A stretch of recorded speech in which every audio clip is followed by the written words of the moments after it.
Hello and welcome to another exciting episode of Pittsburgh Sports Memories podcast, the podcast that brings back the memories from long ago, or maybe not so long ago. But on this episode, we're going to go with the most respected opponents in Pittsburgh sports.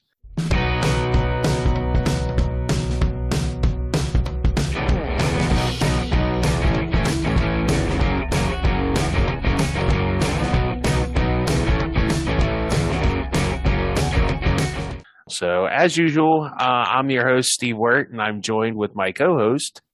Hi, I'm Tim Hannon. And so, normally a good adversary will bring out the best in yourself.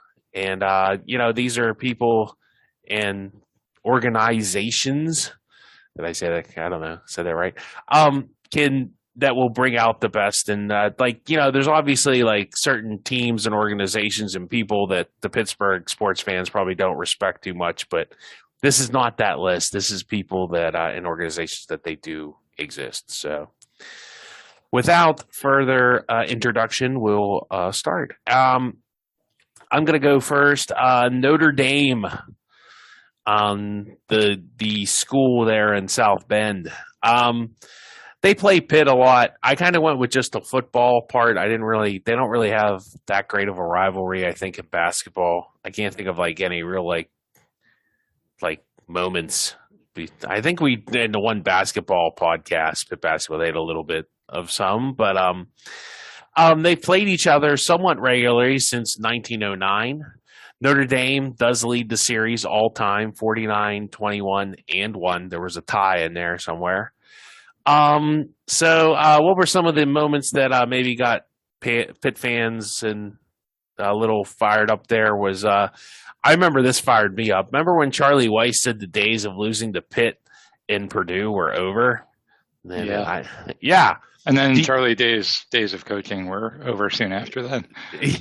Well, that was after the first year because his first game he came and laid it on Pitt pretty good. Well, that was Pitt's second game. That was once that second game, technically. Well, not technically. It was his second game. And so, they lost pretty bad. And it was kind of maybe Notre Dame's back to being really good and being perennial powerhouse that they normally are. But unfortunately, like you said, for Charlie Weiss, he, you know what? It made a big difference when you don't have the cheater tapes, huh? When you don't know what plays the defense are running and actually have to call it straight up, because that guy hasn't done anything since he lost the cheater tape. So good for him. I guess better for Pitt that they beat him. I think the next 3 times. I know it was there one time I was yelling at him. Well, I'm sure he felt great shame while I yelled at him. But another great moment. Was Pitt. They beat the Notre Dame there in Notre Dame. And remember the triple overtime game where the sprinklers went off, in the one overtime? The game went so long. It was hey, we're going to water the field in the middle of it. But nevertheless, I think that was a Pat Bostic. Pat Bostic was the quarterback that year. But James Conner kind of had a decent game against them. He got 2 touchdowns in a game in 2014. I think that was still under Paul Christ coached teams. So pretty good rivalry there. Not a lot of animosity because Notre Dame fans are kind of not jerks. And so it's hard to really be mad at the Notre Dame fans. And for the most part their coaches are pretty classy. Charlie Weiss was kind of the only one, Lou Holtz, who was at Willingham, Bob Davie. Who's up there now? I don't even know who's their coach now. It's some guy. Wasn't it their defensive coordinator last year or something? So I don't know. It's they don't really do anything that really maybe that one time I remember in Notre Dame I think it was just literally a fan tried to call in it was half the Pitt roster was doing something bad or something. It's Tino Sinceri, Ray Graham. It was so obvious that it was fake. It was pretty laughable, but besides that, I really I don't know. What do you think, Tim? Do you respect the Notre Dame Fighting Irish? Yeah, I think Notre Dame for some reason kind of falls into that love-hate category, and I've always kind of liked them. Hey, Rudy played for them. How can you hate him? Rudy was offsides, which is a popular T-shirt if you go to Notre Dame games, but it really isn't that bad of a rivalry. I never thought so. It's definitely nowhere near the level of animosity of a Penn State and West Virginia for sure. So yeah, not a lot to hate. You're right. They're hard to not respect the tradition and everything that comes with Notre Dame football. They have a great fight song too. So they do. Yeah. So that brings us to our next thing, and Tim, I think you have this one. Yeah. So my first respected opponent, I'm going to go with a player. I'm going to go with a controversial one, perhaps. Terrell Suggs, number 55 for the Baltimore Ravens, played for the Ravens for years and years, was involved in so many of those wars against the Steelers. And I always thought he had a lot of respect for Pittsburgh. He talked about Heinz Field being one of the toughest places to play, and he and Ben Roethlisberger exchanged jerseys, things like that. I always thought he showed a lot of reverence and respect for the rivalry. And I thought that really that era with him kind of transformed that Ravens-Steelers rivalry from just this fierce hatred to kind of this fierce mutual respect. It was very different from the days of the late Tony Siragusa encouraging Baltimore fans to beat up the Steeler fans, or Joey Porter following the Ravens out to their bus and getting in a fight with them, right? Those early days of the Steelers-Ravens rivalry were marked by a lot of just hatred and mean-spirited kind of stuff like that. And I feel like now the two fan bases, certainly don't like each other, don't like the team, but I just feel like there's a lot more respect. I feel like Suggs kind of ushered in that transformation. So I got to give some props to Terrell Suggs, guy I always would have loved to have on our team. He's no Bart Scott, that's for. I remember more Bart Scott than Terrell Suggs. I know Suggs was really good, but I don't know why I remember Bart Scott more than Terrell Suggs. Maybe just because was he the one that said "can't wait"? But that was when he was with the Jets. Yeah, Bart Scott was more in those earlier, again. Yeah. If you divide up that the Ravens have been around for 25 years or so now. Mm-hmm. If you divide up that rivalry in half, you kind of go pre, the Harbaugh-Flacco years and post the Harbaugh-Flacco years, and Scott and Ray Lewis and Siragusa and Billick, Joey Porter, all those guys were in that first part of that era. And I think, like I said, Suggs kind of was in both eras because he played for 47 years. But I always thought he just showed a lot of reverence and respect to the rivalry. And I don't know, again, guy I just have respect for. Yeah, it definitely, I would say the Ravens rivalry in general, even though the Steelers do lead the series 32 wins, the 24 losses, and it really kind of carried over from the old Cleveland Browns. But I always thought when they were in Cleveland, it was more like you said, a hatred. And then I remember this one time when they were feuding, Shannon Sharp said, "Oh, there's a lot of," that was in 2000. There were a lot of issues in Pittsburgh, and then I think the Steelers beat them later that same season, and that was their last loss. And Bill Cowher was like, "Yeah, we're fine over here." So that was a fun moment. Also in 2005, Sports Illustrated ranked that rivalry as number 2 on the list of top 10 new rivalries. So, and by 2015, Bleacher Report had it ranked in the number 1 rivalry, which is kind of surprising, better than Packers, because I always thought that was. I know that's the oldest rivalry, isn't it? I think in the NFL.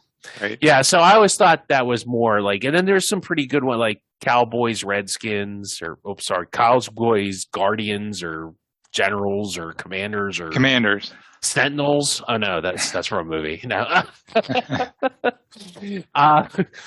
I'm trying to think of what other big rivalries that would come the Steelers also had a pretty good rivalry with the Raiders, but it's not been consistent. and the Dolphins they had a little bit of a rivalry with, but not really as much as the Ravens. And who could forget Ray Lewis putting a bounty on Rashard Mendenhall?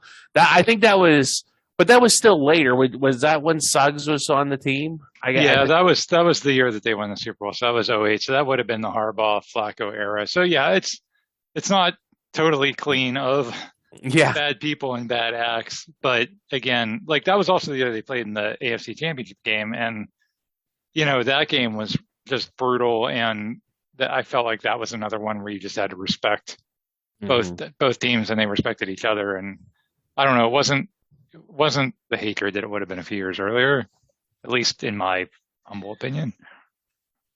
Yeah, and it's just like you said, the bounties on Hines Ward, and actually Terrell Suggs was quoted as that there was a bounty put out, but he was the one that said it was a joke. It's like, we're just kidding. He was the one that unfortunately said it out loud. But then the NFL didn't care because it wasn't Brett Favre. Yeah. All right, Tim, who do you got next?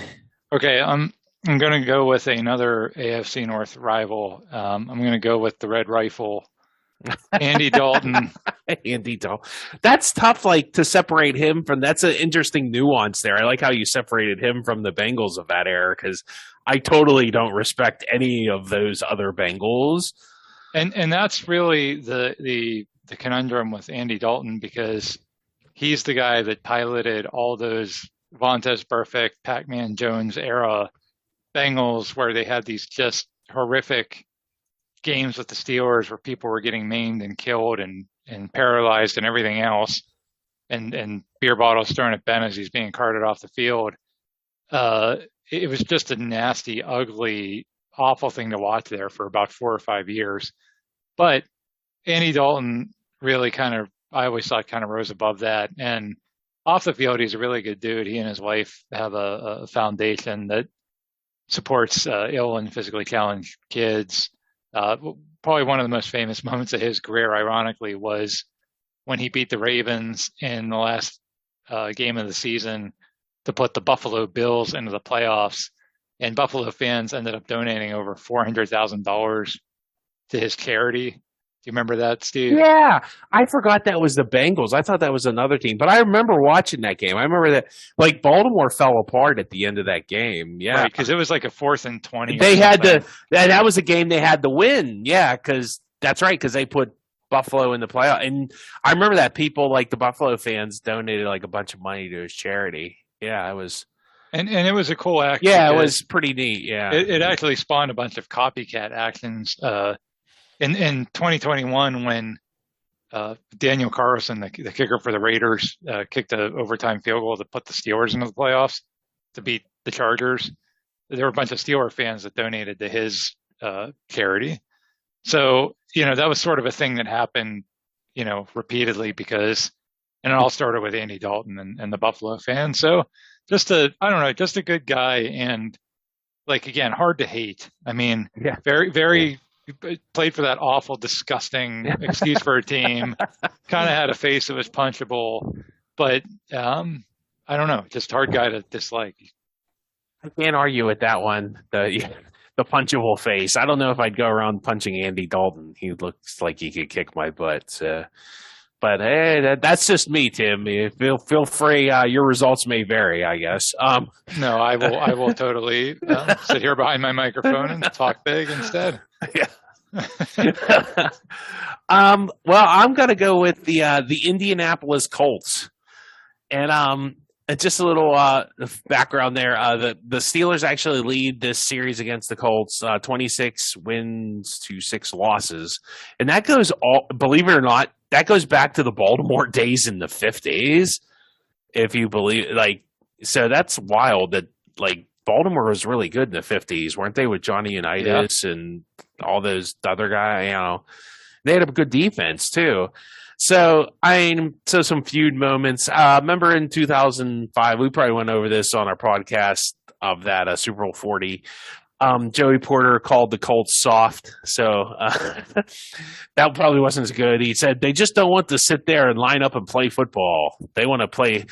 They want to try and catch you off guard. They don't want to play smash mouth football. They want to trick you. They want to catch you substituting.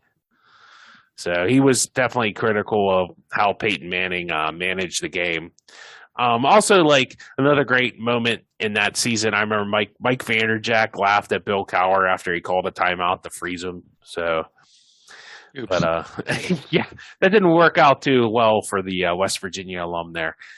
The good moments, they beat the Colts in that same playoff game that year after Jerry Pollock. They backed up Joey Porter's talk, and why are they respected? I think it's because of the people like the Johnny United's, like I said. They've had a lot of like who was their tight end? The John Mackey, Tony Dungy coached there, Peyton Manning. Like they've always seemed like I think their owner's kind of a goofball, like because it's still the owner's son is the one. No, that was Carol Rosenblum who moved them, huh? No, it was Irsay. It was the Irsays. You're right. It was the Irsay? Same family. Yep. Yeah, they're just goofballs, but they seem to run like a decent organization, and they always seem to like I don't know. I'm not. They never seem like, and their fans never seem to be jerks and stuff, and like even their announcers, like when they lost like that game in '95, like the Hail Mary that fell short there, pretty complimentary of the Steelers, and there's complimentary of the Steelers when they beat them, in that playoff game, and that had to be pretty disappointing because, they were trying to win Tony Dungy a Super Bowl and stuff, and Peyton Manning's first Super Bowl. They had to wait one more year. They still got their Super Bowl the next year, so I don't know. What do you think, Tim? Do you agree with that? Do you think Steeler fans? Is it just because we beat them all the time? They really, I mean, they really don't. It's one of those teams. Like there's just, I said this before. There's just certain teams in like certain sports that always beat other teams or always lose, and it seems like the Steelers always, like when it counts, they always beat the Colts. Yeah, that's true, and that's a good call. If I wouldn't have thought to put the Indianapolis Colts on the list, but then when you like reel it off, some of the history and some of the guys, the United's, Peyton, Tony Dungy, like even with Andrew Luck, it was right, still right, or even like some of the guys they have now, Jonathan Taylor and you're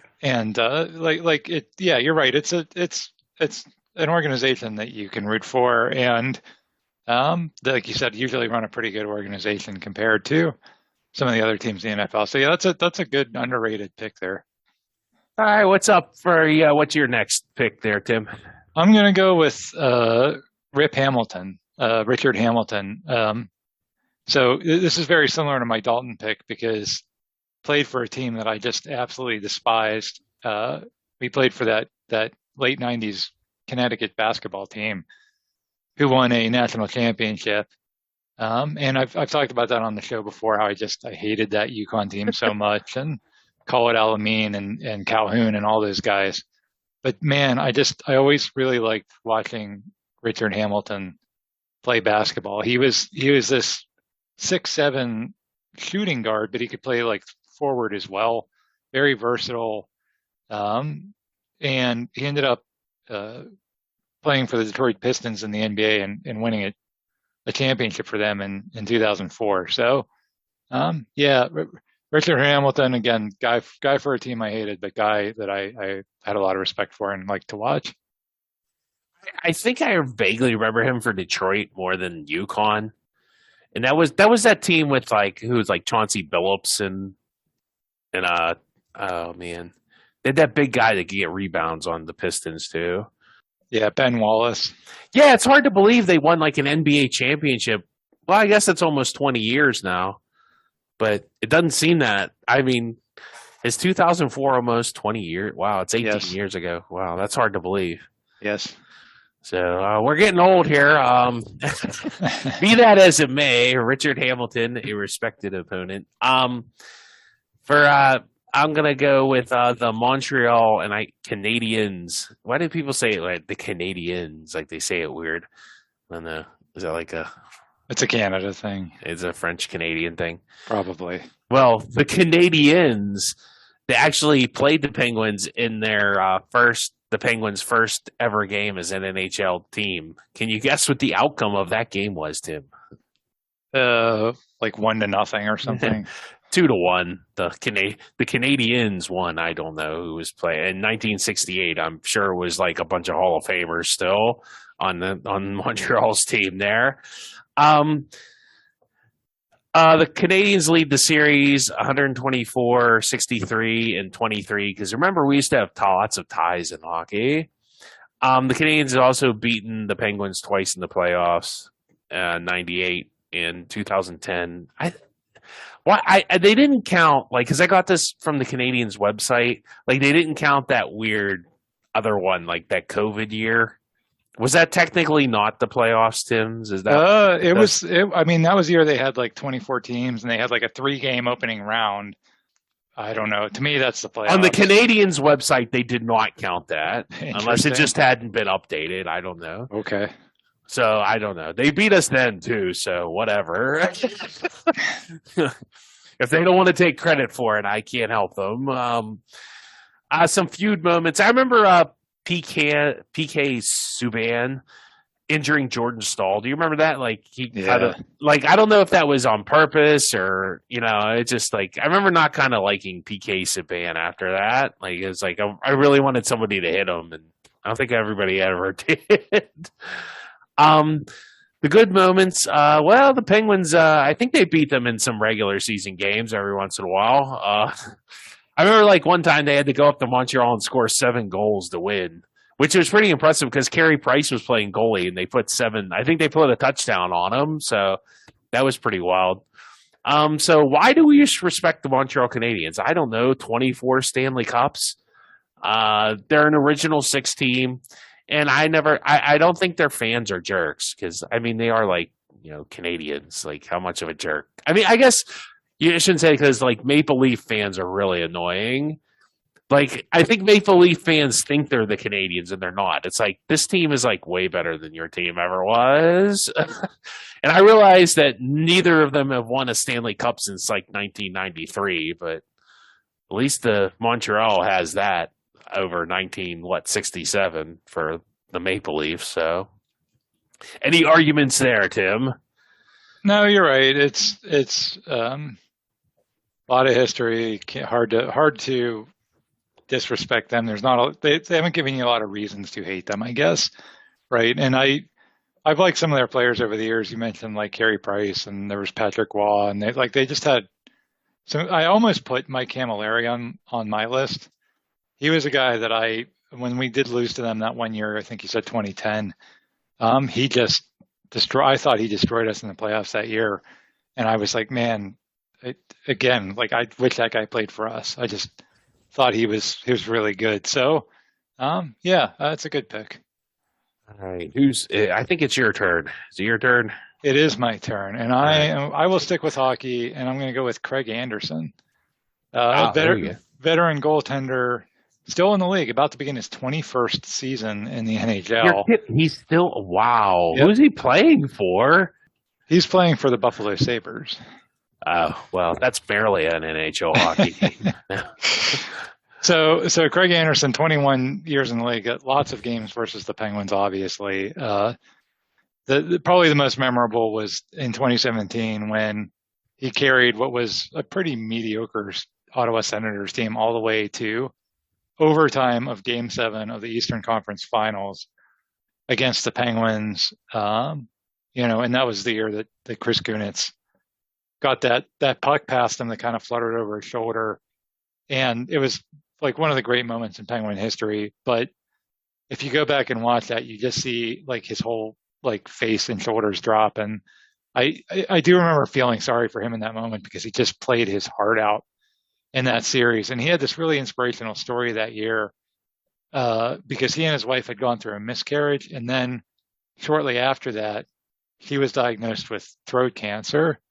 So, I mean, it's like, man, if they just weren't playing the Penguins, you just really would have been rooting for him to win a Stanley Cup. And they were literally one goal away from playing in the Stanley Cup finals.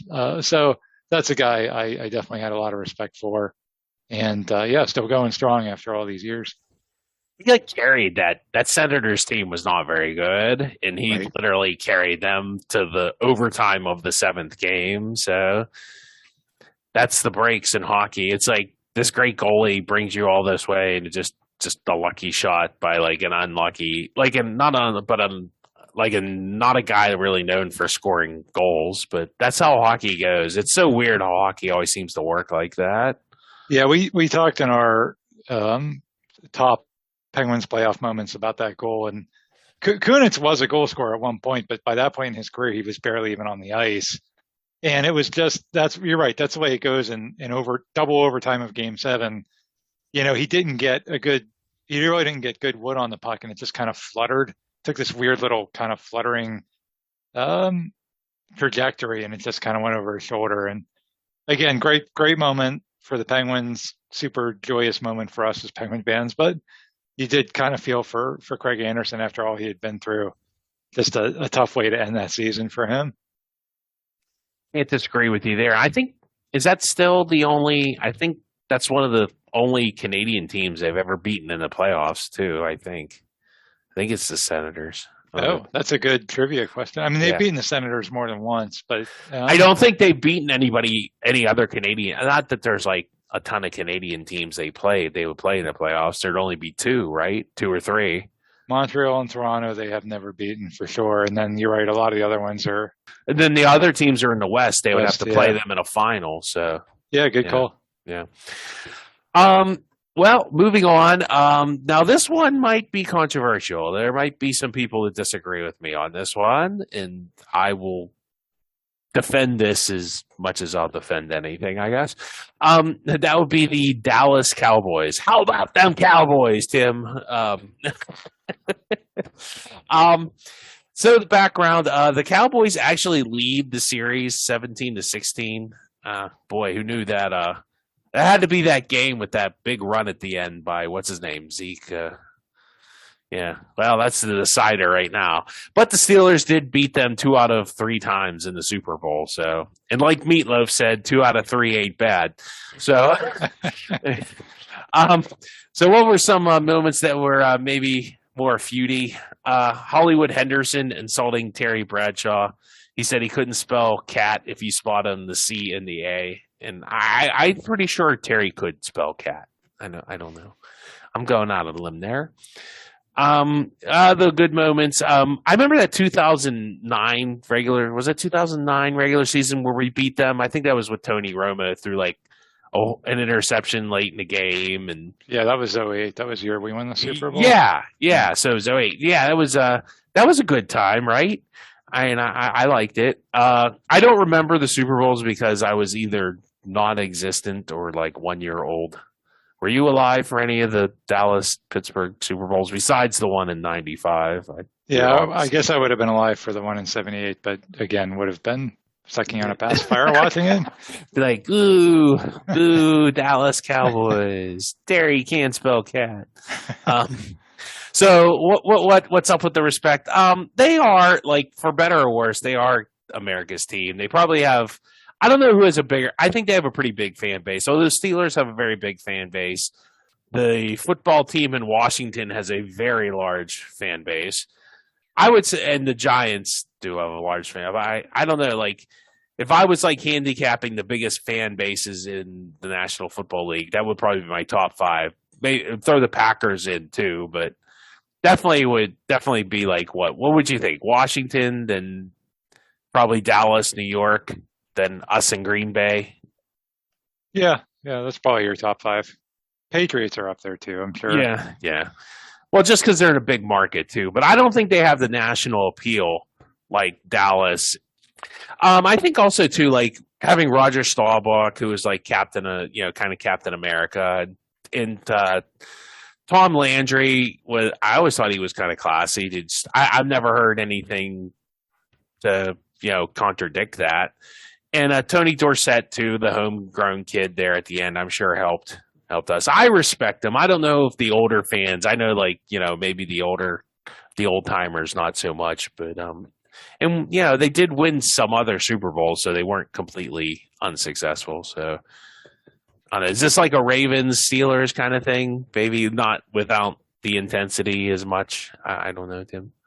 Yeah, I mean, I'm not a fan of the Cowboys. I I always hated those Michael Irvin, Emmitt Smith teams. I didn't like the team, but I did like Aikman and Novacek. And Emmitt Smith wasn't horrible. I always thought Troy Aikman was like very underrated as a quarterback. You're right. They've had some likable players over the years, and even recently they've had some.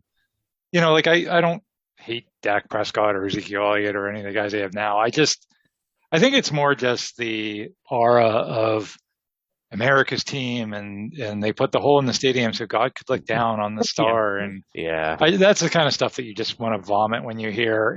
But I don't think like Tom Landry or Roger Staubach necessarily. I don't think. Maybe it's like an Andy Dalton kind of situation where you respect the player more than maybe the team. I don't know. That's fair. I mean, I think what puts it over the top for me, and I've said this in previous episodes, is their fans are just unbelievably obnoxious. They are. And that's like, but they're all over the place. Like, wasn't Chris Christie, who's like the governor of New Jersey, has no connection to Texas, and he's a Cowboys fan. Well, because that's the way I have family members who grew up in places where there wasn't a football team, and they were Cowboy fans because that's the team that people picked, and that's the team people stuck with. So, I mean, that's kind of cool that they have that kind of appeal. I mean, you have to respect that. But just anytime, and again, not like they play in Pittsburgh very often, but anytime that they have, it's just, they're just relentlessly annoying. So that's just been my experience, and maybe I don't have a large enough sample size.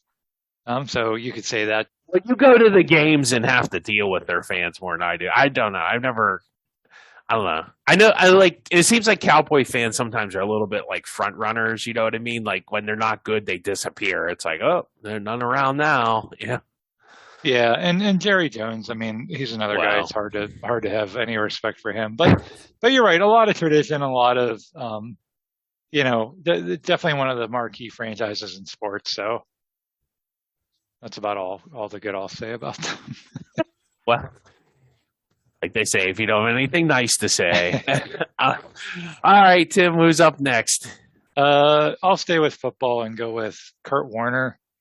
Now, Kurt Warner's we're talking about opponents of Pittsburgh sports teams. Kurt Warner literally only played against the Steelers twice in his entire career. It's hard to believe. Yeah, wow. Isn't it? Yeah. But he did. One was a Super Bowl. Right. Yeah. And that's what I was going to say. I mean, one of them was, maybe the greatest game I would say definitely the greatest game in the history of the Steelers, arguably one of the greatest games in the history of the league. Not such a great game for the Cardinals. Arizona, Chicago, or St. Louis. Yeah.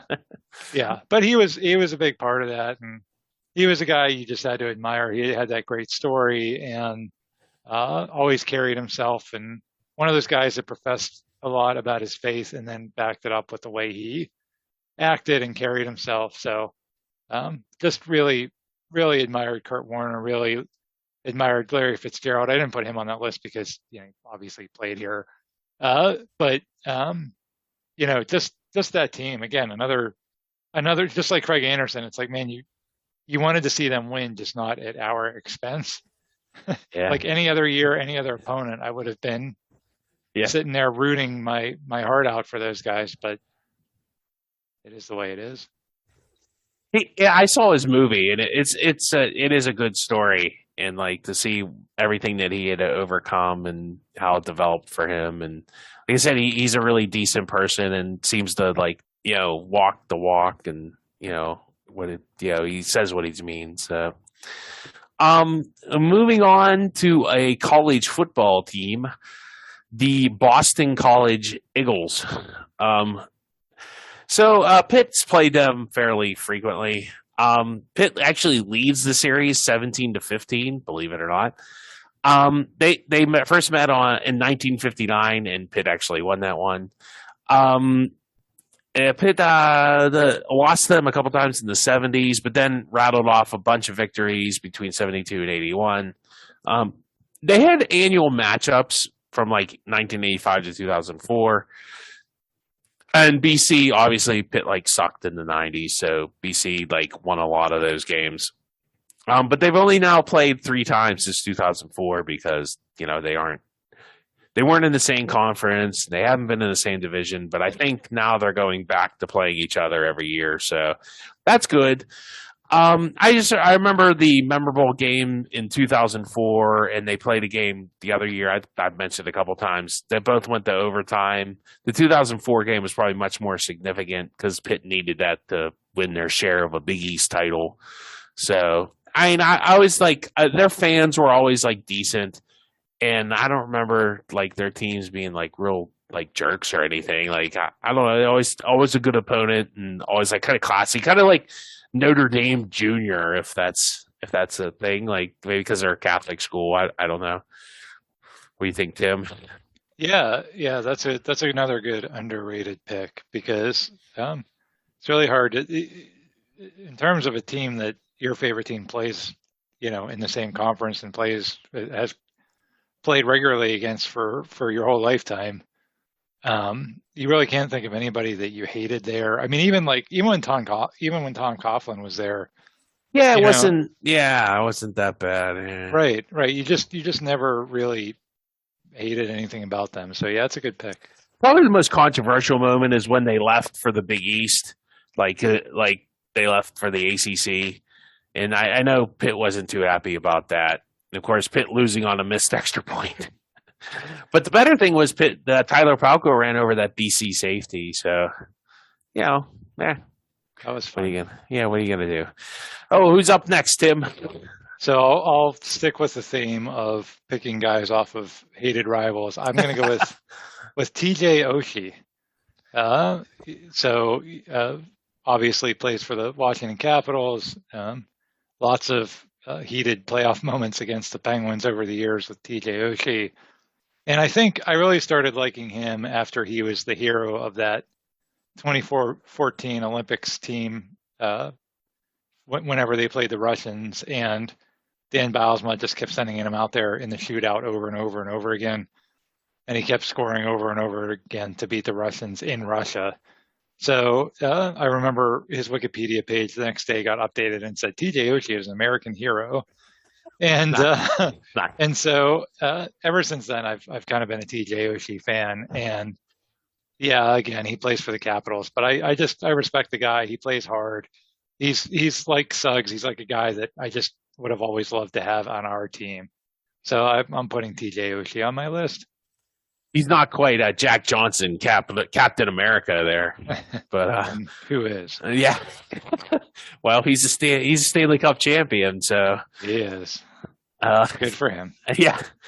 I don't. Yeah, and that was weird. Like that weird Olympic rule. I think they finally did change that because like Dan Bylsma kind of like abused the heck out of it, but that was a weird one. That was I forgot that was in Russia, so that was like in front of Putin and all that. Yeah, Putin was. I believe he was there. He had to be at the game. Yeah. I can't imagine he wasn't at the game. So Yep. Yeah, that was just that's one of those events that game because it wasn't like for a gold medal or something.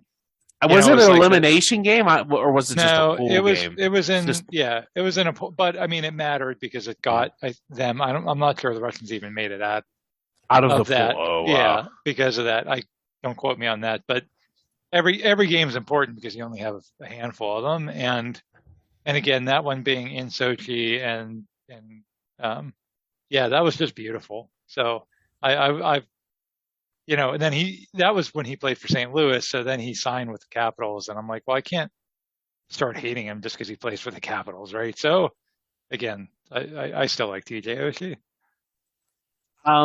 Going for like organizations that I mean, I want to hate this organization, and I just can't summon it for too very long. But that would be the St. Louis Cardinals of baseball, Tim, not of football, even though they were only there for like 5 years or 10 years.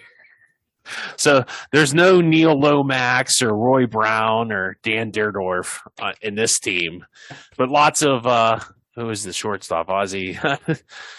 Smith, It's Ozzie Smith, and Vince Coleman, Willie yeah, McGee, yeah, all those like really John good players. Tudor. Yeah, Tudor. I remember Dad used to call him Tudor the turtle, and then Who was there? Was Sparky Anderson wasn't there? Whitey Herzog. But that's who I'm thinking of. Yeah, yeah, Whitey Herzog, and I mean even Yadier Molina, and I mean they're all really really good players. And the Pirates actually, believe it or not, lead this series 1,071 to 1,016. I don't know how that's humanly possible, but it is. Moments that weren't so great. The Pirates losing to the Cardinals in the divisional round. I remember being like really upset. That Waka guy pitched a pretty good game, and Garrett Cole. Garrett Cole was decent, I think, in that, but they couldn't get past the Cardinals. I remember they beat the Pirates were beating them when in like 2013. I think they beat them in a series in the middle of the year. I remember like in extra innings. It was pretty good. Why do we respect them? Their fans are considered like the best in baseball, and their fans are generally like, you know, that Midwest kind of nice people and not like total jerks. Heck, we've been National League rivals for like ever and ever. So just all in all, like kind of a classy organization. I always thought like they're kind of the Pittsburgh Steelers of baseball. So they've won a lot of World Series. They always seem to like they're never like horrible. They're never god awful. So, and they're not Cubs fans, so they got that going for them. Yeah, that's another good pick. I've always respected the Cardinals, and you talked about like the team they had when we were kids in the '80s, and then the team they have today. And you're right, it's just always good players, pretty much class players. Pujols too, yeah, Albert Pujols, yeah, right, yeah, definitely a franchise you just have to admire. All right, my next pick, I will go back to football and go with Steve McNair, the longtime Titans quarterback who used to just crush the Steelers. He was one of those guys that, you know, he wasn't a tactician like a Peyton Manning, but he wasn't an amazing athlete like a Michael Vick, some of his peers in that era. But he was just gutsy, and he kind of did whatever it took to win a game.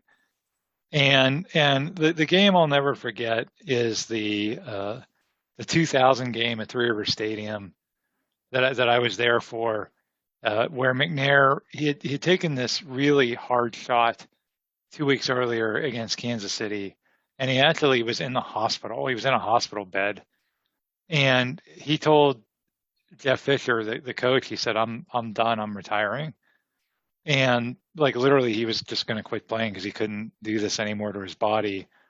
And somehow, some way, I don't know if I think his mother might have talked him out of it, but he rejoins the team for this game in Pittsburgh, but he's in no condition to play. He's on the bench. So they start our old buddy Neil O'Donnell, and the Steelers are beating O'Donnell and the Titans, but with like 2 minutes left, Jason Gilden crushes O'Donnell and he has to come out of the game. And they put McNair in. Again, guy was in a hospital bed. And McNair leads them on a 70-yard drive, which took 35 seconds and resulted in a touchdown, and they won the game. You know what the Steelers' big mistake in that game was? Hurting Neil O'Donnell. Yes. Yeah, for sure. Yeah. Yeah, and so that was McNair though. Like that was what he was just a winner. And I say that and he never won a Super Bowl, but just the way he played was, again, he wasn't a stats guy. He wasn't a highlight reel guy, but I don't know. To me, I always had a lot of respect for him. I was sad when he passed away so tragically.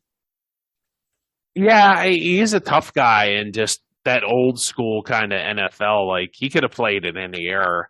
I remember him in college at Alcorn State, believe it or not.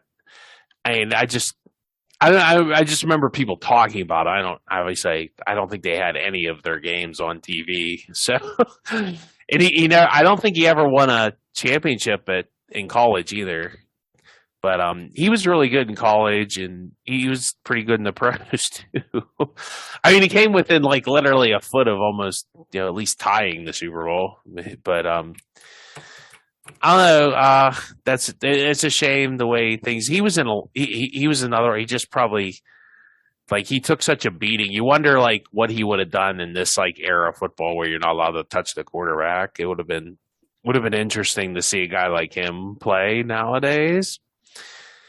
Going back to we're sticking with football, but this time it's a team, and it would be the Naval Academy. And I don't know if Pitt ever plays them in basketball. Maybe they do, maybe they don't. I don't ever remember them playing them, but so we're just going to stick to football on this one. Pitt actually leads the series 23-14-3. Their last meeting was in the Armed Forces Bowl, which Pitt lost 44-23. Hey, I was there. I witnessed it. I lived it. Some moments that were kind of interesting. In 1963, Pitt and Navy, they were the top two teams in the country. Navy actually went on to play Texas for the national championship in the Cotton Bowl. They actually lost. Pitt had one of their better teams, but that was the no bowl year. Even though they had 9 wins because of the Kennedy assassination, I guess they didn't play for 2 weeks, so they didn't get invited. They thought they would have beaten Navy, but there was some coach on the sideline who helped scout Pitt. His name was Steve Belichick, so that would be Bill Belichick's father. So I guess he had a detailed scouting report, so that helped. Staubach said that really helped him beat Pitt that year. Staubach and his teammates from that game, 7 guys who played in that 1963 game became admirals in the Navy, and actually some of them died in Vietnam. So it's pretty wild that that's all happened, and it's just some moments. The fade pass game, that was definitely a bad moment for Pitt. Instead of running LaShawn McCoy, it went to overtime and Pitt had scored and they were going for 2 to finally beat Navy because they couldn't stop the Navy option that day. That was was that a Chris? No, that was a Wannstedt team. And so they threw a fade pass to was it Jonathan Baldwin? One of the receivers, and he dropped it. So I remember Tim really liked that call. He was really in favor of the fade pass.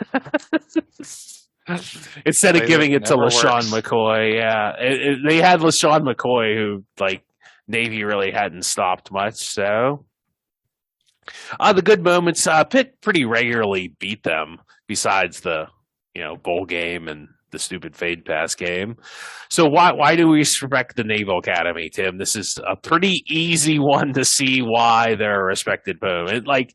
I do not think I've gone to enough Pitt games, and I've gone to more than one Pitt Navy game. I don't think I've ever heard anybody boo them, and if they did, it was very minor because I don't know about you, Tim, and I don't know about our listeners, but I'm not going to boo an officer in the Navy because that's what those guys are. When they graduate Annapolis, they're going to be naval officers. So why would I do that? I realize they're an opponent, and I hope we beat them every year. I don't want to lose to them, but I'm not gonna freaking boo them. And plus, their fans are classy because all of them are either in the military or graduated the military, and except for the guys in the Army who don't like the Navy, but that's a whole different rivalry. But I just one of those opponents I always respected. I always liked when Pitt played them. I know my dad always liked when Pitt played them. I know they're not always the greatest team, but I just think it's one of those teams that Pitt should just always play every year. So yeah, well said. Can't hate on Naval Academy, right? Yes. So yeah, that's a really good pick. Ooh, naval officer. I hope you drown. It's come on, grow up. Well, I mean, there was a time when that kind of stuff, back in the Vietnam kind of era, that's where for that sure. might have been, or probably was happening. But you're right. That feels like that's so far in the past now. I'm sure that the folks that served back then remember I don't think it, people can even relate. The younger generation can even relate to that. Because the Gulf War changed all. I remember that growing up. Even because my dad's a Vietnam veteran. I remember growing up, he didn't talk about it in public. Him and his friends that were veterans would talk about, but nobody else. You would never. Yeah, it just was swept under the rug until the Gulf War, and then that seemed to change all that. But yeah, that's a good point. I had I have a family member who was in the Navy in a little bit after Vietnam, like the early 80s. And he talked about how they would make sure they changed into civilian clothes when they were out at ports somewhere. Like they just, it wasn't a popular thing to be in the military. And now they march them out at football games and everything, as they should, right? But that's very different than it was 40 years ago. And it's like you said, it's hard to relate to that or even remember that. So it's Remember good. it. I remember just because my father was a veteran, but I don't think like my kids could relate to that. So Mm-hmm. again, it's definitely for the better, for the better. So who do you got? Who do you got next, Tim? I'm going to go with Nicholas Lidstrom, arguably the greatest defenseman in NHL history. He's a 7-time Norris Trophy winner. Obviously, a member of the Detroit Red Wings who played against the Penguins for many, many years, but also played against them in 2 consecutive Stanley Cup finals, one of which was won by Detroit, one was won by Pittsburgh. And, that whole team, I mostly had respect for, not the biggest fan of their coach, Mike Babcock at the time, but, Lidstrom was just the consummate leader of that team. Just a really good hockey player. Just, you always feared him. Always consistent. Really couldn't say anything negative about him. So that's a guy who I just always respected, Nicholas Lidstrom. Lindstrom, yeah, he always seemed to win the what's the award? Norris. Norris, yeah, he always seemed to I don't even know how many times he won it, but 7 times if you would have paid attention to my early part of my thing where I actually said that. 7 times, huh? 7 times. Yeah, so he's a good player, and thank God he couldn't get that puck past Marc-Andre Fleury, or Yes. they would have been repeat Stanley Cup champions. So, and I need to pay attention better. Steve just checks his email whenever I talk. Yeah. I've always known this, but now it's verified. Moving on to teams who may or may not be respected. The Cincinnati Reds. I don't know. This one might not be another one that people disagree with me on, at least. Believe it or not, there's another team that the Pirates lead the series over. I don't know why. I don't know how. Well, I know why, but I don't know how. I guess they beat them enough. So they played each other for I'm not sure, but it probably, I would say the 18th century, but not the 18th century. Yeah, they're playing in the French and Indian Wars, Dave. The 19th century, those would be the 1800s. So I don't know if they were the Cincinnati Red Stockings or whatever they were back then, but some moments that weren't so the great Doc Ellis. Does anybody remember Doc Ellis beating the first 4 batters in the lineup? He just went out there and was like, I'm just going to start beating people. Doc was a wild one. There was that also in 2019, that Reds pitcher tried to fight the whole Pirates team for some reason. I forget why he was ticked off. The good times, the Pirates beating them in the wild card, the infamous Cueto game. I think we did a whole podcast on that, if I remember correctly.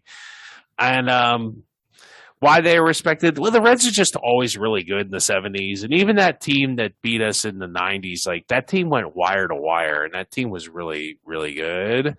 So I don't know. I can't. I know sometimes I've had some jerk things, but even Barry Larkin was always kind of good, and Johnny Bench. I don't know. It's just hard to really hate too much on the Cincinnati Reds. Can you find any hate with the Cincinnati Reds there, Tim? No, I really can't. And like you said, just kind of a good history there as well. And a lot of players. You mentioned Barry Larkin. I was thinking about that era of baseball when I just loved baseball so much. And I remember all my favorite players were usually American League players. I like Griffey and Frank Thomas and Ricky Henderson, guys like that, because they played in the American League and they didn't ever play against the Pirates. But Barry Larkin was one of the guys I just always really liked, even though he played against the Pirates all the time. So, and even the guys in recent years, just I don't know, just a good team and hard to hate. You're right. Who do you got next, Tim? I'll go with Joe Montana. Joe Cool. Joe Montana? Oh no, that's No, no. no, not him.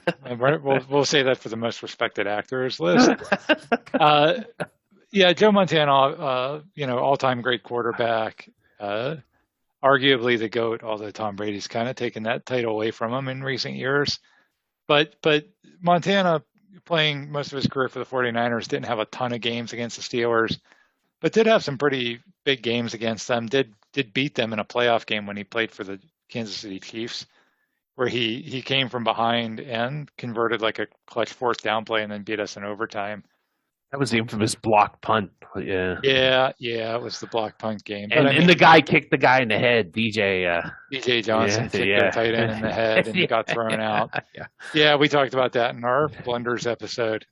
But again, Joe Montana, just one of my favorite players as a kid, especially in the '80s when the Steelers stunk. And when you're a kid, you root for your home team, but then you latch on to other guys because your team stinks. And Joe Montana was just always one of those guys I really loved to watch, and just a great quarterback, and not a guy that was a guy that carried himself pretty well on and off the field. So Joe Montana, definitely a guy I had a lot of respect for. Yeah, I remember him doing like pregame stuff too. Like it wasn't like in the '90s, like on NBC, he did like pregame stuff. For a while, his personality was not really cut out to do TV. Yeah, because he's so because I remember that was when like the zone blitz was big, and he was like all like, okay, everybody calm down. It's just another thing, and offenses will adjust to it. And like nobody wanted to hear everybody wanted hyperbole. Nobody will ever adjust it. The league should make a rule against it. It's like, okay, whatever, just like Joe was just being a reasonable person. So, and maybe that's why he's respected so much. So. Well, that was kind of his personality. I mean, the John Candy story, if you're not familiar with that, they were playing the Bengals in Super Bowl 23. They had to go, I want to say like 90 yards to win the game. So they're like at their own 10-yard line, and they're in the huddle, and everybody's, nervous because this is the whole season on the line. And Joe Montana goes, "Hey, is that John Candy in the stands over there? I think that's John Candy." And like the offensive linemen are like, "Are you kidding? Who cares? Like we have to, we're literally, the whole season comes down to this one drive." And he's just like, "Wow, there's a celebrity over there," And that was kind of his personality, and that's why, like you said, Steve, he was kind of just like that on TV as well. Like, oh, whatever. He wasn't a soundbite kind of guy, which is probably why he didn't last very long. He also had a very famous episode of Saturday Night Live that he hosted, and I won't repeat the famous line that he had because it's not safe for work, but go look it up, because it was just, they got him to just say this like punchline of a skit that was just so un-Joe Montana like. But yeah, I'm a big Joe Montana fan. Nice. Joe Cool, can't beat him. Ringgold's old too. He's a Western Pennsylvania guy. That's right. I didn't even think about that. Yeah, good call. So, all right. Going back to football, the foosballs. That would be the Syracuse Orange, and they're not orange men or orange women. They're just orange. We're being very gender neutral here. So those oranges sure like, and I just went with football, though. They have a pretty good rivalry against basketball. I didn't look up the basketball stats. The all-time series, 42 and 32 and 3 ties. That's fun. So Pitt actually leads the all-time series. Once again, I'm not sure how Pitt football and the Pirates lead some of these all-time series, but hey, that's going on. So the first time these teams met was in 1916, which is kind of insane. Pitt won. That's wild. That's like World War I. Wow. That's over 100 years. Fun fact, that was also the same year that they hired Jim Boeheim to coach their basketball team. Yeah. Like, hey, I'm fresh off the boat. No, actually, I don't think we were even in the war yet. Were we? No, I don't think the United States was even in the war yet. The last meeting was 22, and Pitt won 31-14. Pitt and Syracuse, they've about 77 times. They played every single season since 1955, so that's grandparents for most of us. Wow, really? Is Yeah. that they've played every single year since 1955? Yep. Wow, I did not know that. Yeah. So, like, your grandparents were watching Syracuse and Pitt play if they could, or listening to them on the radio, maybe, or not giving a crap because my parents didn't live in Pittsburgh. So,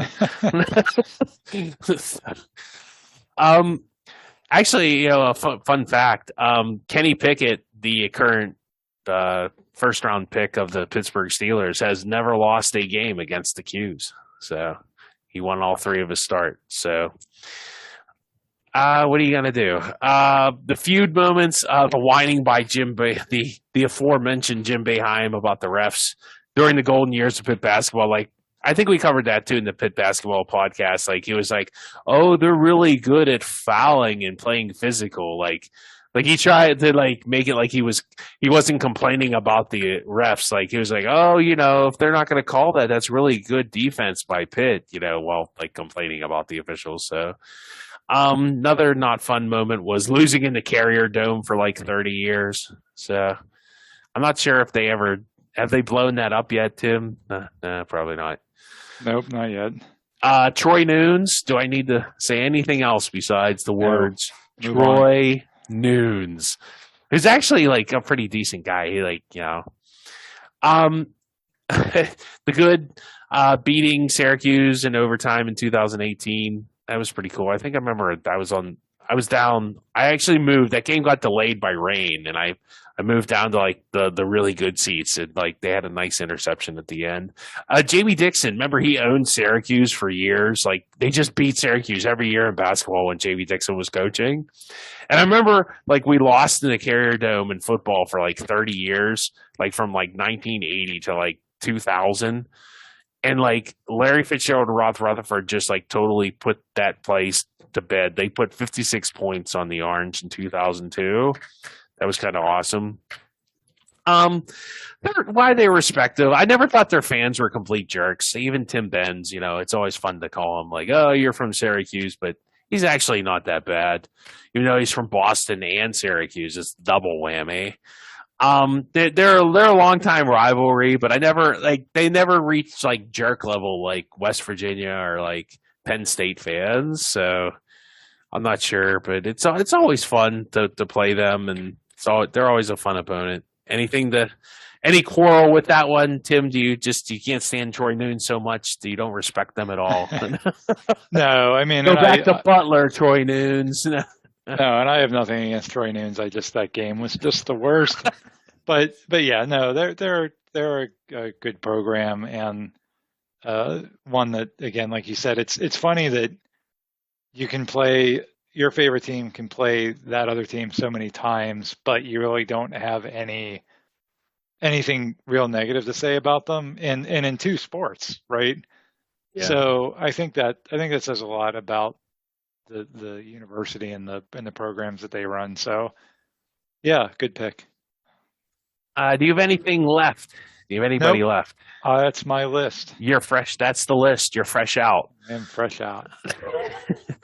So, I hope you respect our list of people and teams. So, see what you did there. Yeah.